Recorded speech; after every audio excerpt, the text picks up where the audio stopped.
துபாயில ஏற்பட்டுள்ளது. துபாயின் முக்கியமான சாலைகள் கடுமையான வெள்ளத்துல தத்தளிச்சுட்டு இருக்கு. அதெல்லாம் சரி, அவ்வளவு பொருளாதாரம் வசதிகள் இருந்தும் கூட துபாய் மாதிரியான நாடுகள் வெள்ளத்துல மூழ்க என்ன காரணம்? இந்த பதிவுல பார்க்கலாம். வழக்கமான வறண்ட காலநிலை மற்றும் வெப்பமான வெப்பநிலையை அனுபவிக்கும் துபாய் நேற்று முன்தினம் ஏற்பட்ட கடும் மழையால வெள்ளத்தில் மூழ்கி இருக்கு.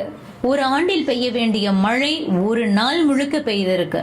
மொத்தமா ஒரே நாள்ல 250 மில்லிமீட்டர் மழை பெய்திருக்கு. அங்கு 75 ஆண்டுகள்ல இல்லாத கொடூரமான மழை இதுதான். துபாய் வெள்ளத்தை கற்பனை செய்ய முடியாதவங்க சென்னை வெள்ளத்தை கற்பனை பண்ணிக்கலாம்.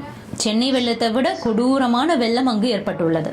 சரி, துபாய் வெள்ளத்துல மூழ்க என்ன காரணம்? சென்னையில இருக்கிற வெள்ள வடிகால் அமைப்பு மாதிரியான கட்டமைப்புகள் அங்கு இல்ல. காரணம், அங்கு அதற்கான அவசியம் இல்ல. துபாயில இந்த மாதிரியான மழை அப்படிங்கிறது அபூர்வத்திலும் அபூர்வம். கனடாவில் வீடுகள்ல ஹீட்டர் இருக்கும், குளிக்கிறதுக்கான